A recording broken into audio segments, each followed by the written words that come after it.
अमीर ननद की गरीब भाभी। रीना एक मध्यम परिवार की लड़की थी, लेकिन उसकी भाभी शिवानी एक बड़े घर की बेटी।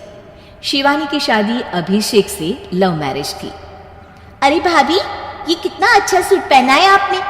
काश ऐसा मैं भी पहन पाती। अरे क्यों नहीं रीना, वैसे भी तुम्हारा और मेरा नाम तो एक ही है, जब मन करे पहन लेना। भाभी, आपको आपके पापा ने कितने अच्छे कपड़े गहने दिए हैं। मैं उनकी इकलौती बेटी जो हूँ। बेटी तो मैं भी इकलौती हूँ, लेकिन क्या करे, पापा है नहीं, पता नहीं कैसे होगी मेरी शादी। तभी वहां शिवानी की सास आ जाती है।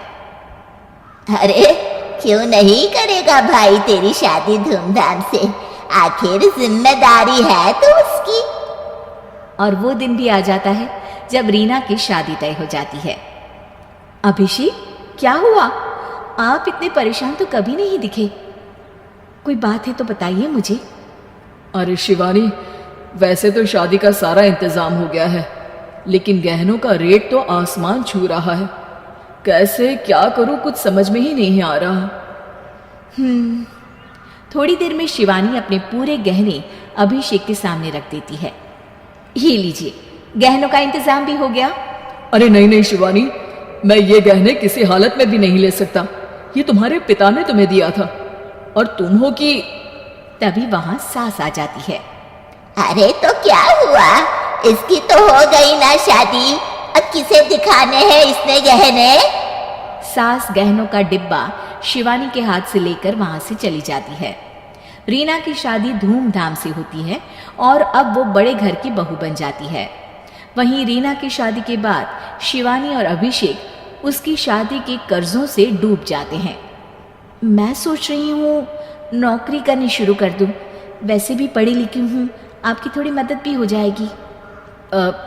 वैसे शिवानी, कुछ दिन कर लो तो अच्छा ही होगा, क्योंकि ज़रूरत भी है। अब शिवानी भी नौकरी करने लगती है और घर खर्चे में अभिषेक का हाथ बटाती है।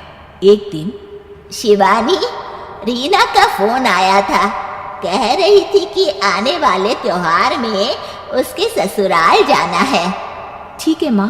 अरे ठीक तो है, लेकिन एक काम कर लेना, उसके सास ससुर से लेकर पूरे खानदान के कपड़े मिठाइयाँ सब ले आना, और हो सके तो रीना के लिए छोटे से कान में पहनने के बूंदे भी। और क्या है ना, शादी में उसे सारी बड़ी बड़ी कान की ज्वेलरी दी थी, घर में पहनने के लिए तो उसके पास कुछ भी नहीं है। शिवानी सोच में पड़ जाती है कि वो क्या करे, क्योंकि कर्जों और घर के खर्चों के बाद तो पैसे बचते ही नहीं थे। शिवानी फिर अपने पिता को फोन करती है और उनसे पैसे मांगती है। देखो शिवानी, मैंने तुम्हें शादी के वक्त ही मना किया था कि ऐसे घर में शादी करनी ही नहीं चाहिए। अरे अभिषेक को शर्म आनी चाहिए जो ससुराल से पैसे मंगवा रहा है। शिवानी को पिता की बात पर गुस्सा आ जाता है। आप मेरे पिताजी हैं और मैं परेशान थी, इसलिए आपसे मदद की उम्मीद की पापा।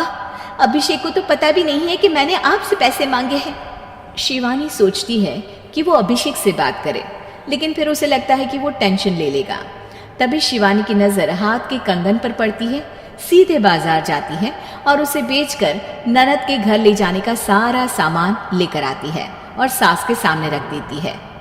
हाँ ठीक है, लेकिन फल थोड़े और अच्छी क्वालिटी के होने चाहिए थे।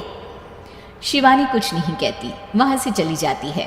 एक दिन शिवानी, रीना का फोन आया था, बहुत रो रही थी। क्यों माँ, क्या हुआ? सब ठीक तो है ना उसके ससुराल में?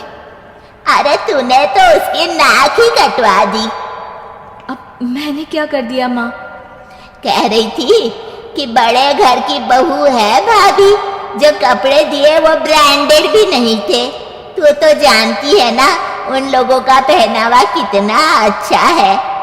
तू तो मेरी बेटी का भला कभी सोचती नहीं। हाय भगवान, अरे बड़े घर की बहू है, इसी बात की जलन है ना तुझे, लेकिन याद रख, मेरी बेटी का सोचने के लिए भगवान है। तुम लोग कभी उसका बुरा नहीं कर पाओगे। अब शिवानी के मन में सवाल था कि क्या ईश्वर सिर्फ रीना के साथ है, उसके साथ नहीं। लेकिन उसे सुकून था कि वो अभिषेक के साथ उसकी जिम्मेदारियों को निभाने में बराबरी की हकदार है। शिवानी वहां से चली जाती है। वो सास से कुछ नहीं कहती, क्योंकि अमीर घर की बहू बनकर रीना को भले ही सुकून ना हो, लेकिन गरीब घर की बहू बनकर शिवानी खुश है, क्योंकि खुशी पैसों से नहीं परिस्थितियों पर निर्भर करती है।